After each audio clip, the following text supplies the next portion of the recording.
कक्षा 8वीं के छात्रों का मेरे चैनल पर हार्दिक अभिनंदन। आज हम पढ़ेंगे वसंत पाठ्य पुस्तक कक्षा 8वीं की बस की यात्रा, जो हरिशंकर परसाई जी द्वारा रचित है। बस की यात्रा एक व्यंग। संक्षिप्त परिचय ले लेते हैं। हरिशंकर परसाई जन्म 22 अगस्त 1925 को जमानी, होशंगाबाद, मध्य प्रदेश में हुआ।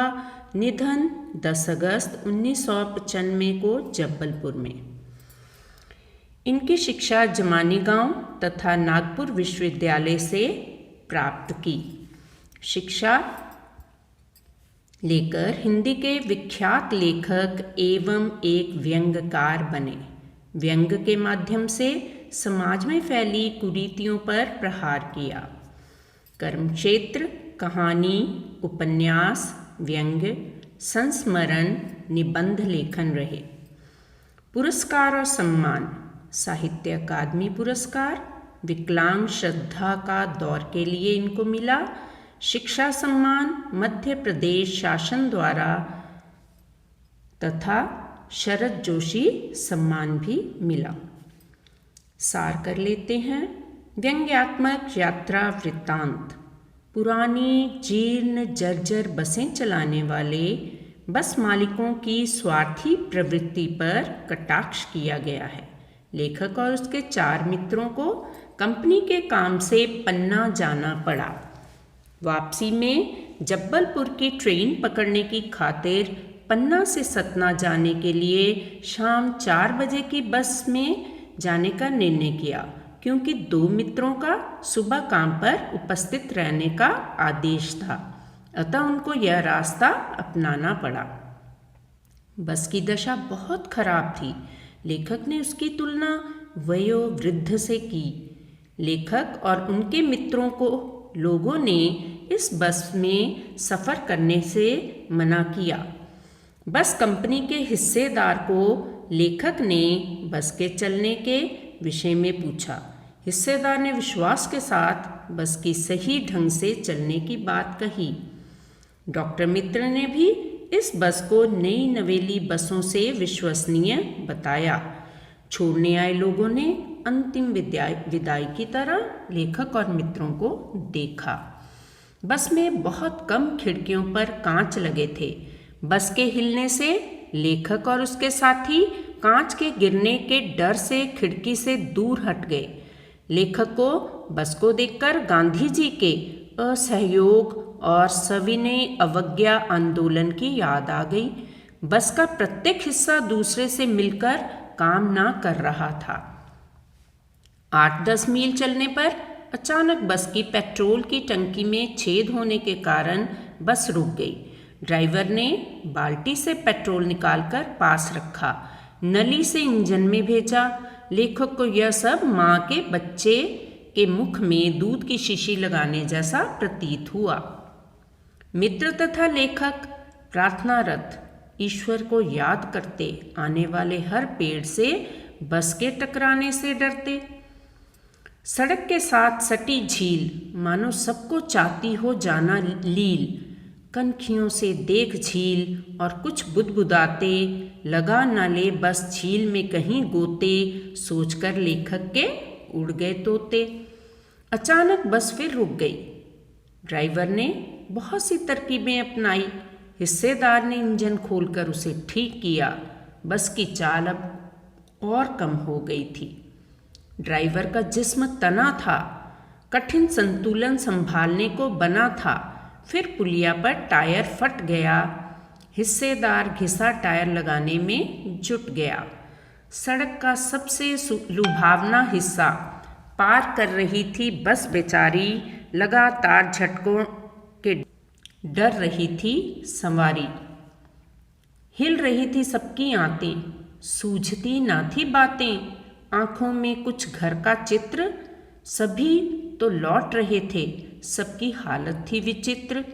गांधी जी के असहयोग और सविनय अवज्ञा आंदोलन की जीती जागती मूरत थी। लेखक और उसके साथियों को सतना पहुंचने की न उम्मीद थी न सूरत थी। लेखक को बस को किसी क्रांतिकारी आंदोलन के नेता होने जैसी लगी।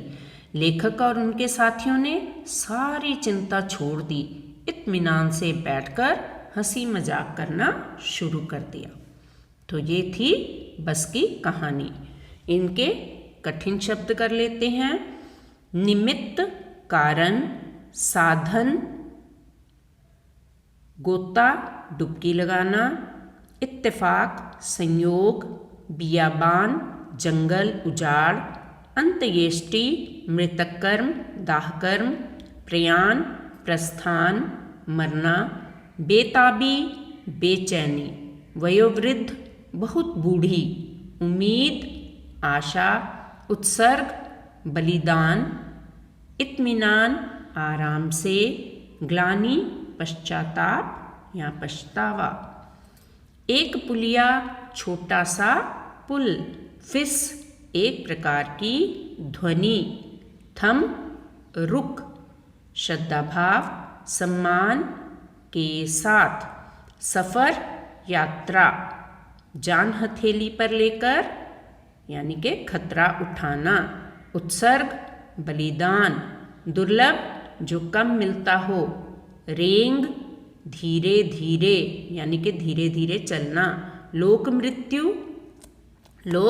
मृत्युलोक, बेताबी बेचैनी, तनाव चिंता, हाजिर उपस्थित, डाकिन डराने वाली। तो ये थे शब्दार्थ। बात ही बात में बन जाए बात, बहुविकल्पीय प्रश्नों के साथ। बस की यात्रा पाठ के लेखक कौन हैं? तो इसका उत्तर है हरिशंकर परसाई। बस की यात्रा पाठ किस विधा में लिखा गया है? तो ये एक व्यंग्यात्मक लेख है, व्यंग। लेखक ने कौन सी उम्मीद छोड़ दी थी? गंतव्य पर समय पर पहुंचने की। प्रकृति के दृश्यों को कैसा बताया गया है? प्रकृति के दृश्यों को लुभावने बताया गया है। लेखक को किस बात पर ग्लानि हो रही थी? जीर्ण शीर्ण बस में यात्रा करने के कारण लेखक को ग्लानि हो रही थी। पाठ में किस आंदोलन का जिक्र किया गया है? पाठ में गांधी जी के असहयोग और सविनय अवज्ञा आंदोलन का जिक्र किया गया है। लेखक और उसके मित्र बस में सफ़र क्यों नहीं करना चाहते थे? बस की दयनीय अवस्था को देखकर। महान आदमी शब्द किसके लिए प्रयोग किया गया है? महान आदमी शब्द बस के हिस्सेदार के लिए प्रयोग किया गया है। आना जाना तो लगा ही रहता है द्वारा लेखक ने किसकी ओर संकेत किया है? मृत्यु के शाश्वत सत्य की ओर संकेत किया है। लेखक और उसके साथियों को सतना कहाँ से जाना था? जब्बलपुर। जीर्ण शीर्ण बस किस आंदोलन से समानता बताई गई है? जीर्ण शीर्ण बस की गांधी जी के असहयोग और सविनय अवज्ञा आंदोलन से समानता बताई गई है। बस को देखकर श्रद्धा क्यों उमड़ पड़ी? बहुत पुरानी होने के कारण। अचानक बस के रुकने का क्या कारण था? पेट्रोल की टंकी में छेद हो गया था। लेखक को हर पेड़ कैसा प्रतीत हो रहा था? लेखक को हर पेड़ अपना दुश्मन प्रतीत हो रहा था। पक्षी कहाँ बैठे थे? पक्षी वृक्षों पर बैठे थे। लोगों ने लेखक और उसके मित्रों को शाम 4 बजे की बस से ना जाने की सलाह क्यों दी? बस जीर्ण शीर्ण हालत में थी, चलते चलते रुक सकती थी, मंजिल तक ना पहुंचने का अंदेशा था। तो इसका सही उत्तर है सभी कथन सही हैं। जीर्ण शीर्ण बस की तुलना किससे की गई है? वयोवृद्ध से। बस कंपनी के एक हिस्सेदार से लेखक और उसके साथियों ने क्या पूछा? उन्होंने पूछा बस कब चलेगी। पुलिया पार पहुँचते ही क्या हुआ, बस का टायर पंक्चर हो गया। कितने मित्रों ने जबलपुर जाने का कार्यक्रम बनाया, तो इसका सही उत्तर है 5। लेखक ने उत्सर्ग की ऐसी भावना दुर्लभ है किसके लिए प्रयुक्त किया, कंपनी के हिस्सेदार के लिए। लेखक के अनुसार प्रांतीय नेता में कौन से गुण होने चाहिए, तो लेखक के अनुसार प्रांतीय नेता में साहस और बलिदान के गुण होने चाहिए। बस कहाँ खराब हो गई, बस पुलिया पर खराब हो गई। पन्ना से सतना के लिए बस कितनी देर बाद मिलती है, 1 घंटा बाद। उत्सर्ग शब्द किस श्रेणी में आता है, उत्सर्ग शब्द तत्सम है, संस्कृत भाषा में आता है। फर्स्ट क्लास शब्द किस श्रेणी में आता है, यह अंग्रेजी भाषा का शब्द है, आगत है। समझदार आदमी रेखांकित शब्द क्या है, रेखांकित शब्द विशेषण है। लेखक को अपने मित्रों के संग कहाँ जाना था, लेखक को अपने मित्रों के संग पन्ना जाना था। बस को देखकर लेखक के मन में किस प्रकार का भाव उमड़ा, बस को देखकर लेखक के मन में श्रद्धा का भाव उमड़ा। लेखक को ऐसा क्यों लग रहा था कि हम इंजन के भीतर बैठे हैं, शोर और कंपन के कारण। किसके साहस और बलिदान की भावना का दुरुपयोग हो रहा था, हिस्सेदारों की। इंजन सचमुच स्टार्ट हो गया से क्या अभिप्राय है, बस की हालत को देखकर ऐसा लगता था कि इंजन स्टार्ट ही नहीं होगा। लेखक को बस के कहाँ डूबने का डर सताने लगा, तो इसका उत्तर है झील में। आदमी को कूच करने के लिए एक निमित्त चाहिए का क्या तात्पर्य है, हर इंसान को एक दिन मौत की गोद में सोना पड़ता है, तो संसार को छोड़ने के लिए एक कारण या बहाना बन जाता है। जीवन रक्षा के सहारे और मौत के बहाने होते हैं। प्रस्तुत पाठ में लेखक को लग रहा था बस ही उनकी मौत का कारण बन जाएगी।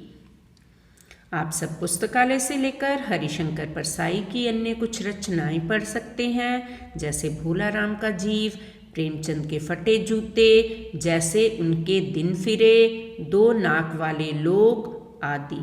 आप व्यंग रचनाकारों की सचित्र परियोजना निर्माण भी कर सकते हैं। अन्य वीडियोस देखने के लिए जुड़े रहिए। धन्यवाद। Thank you very much.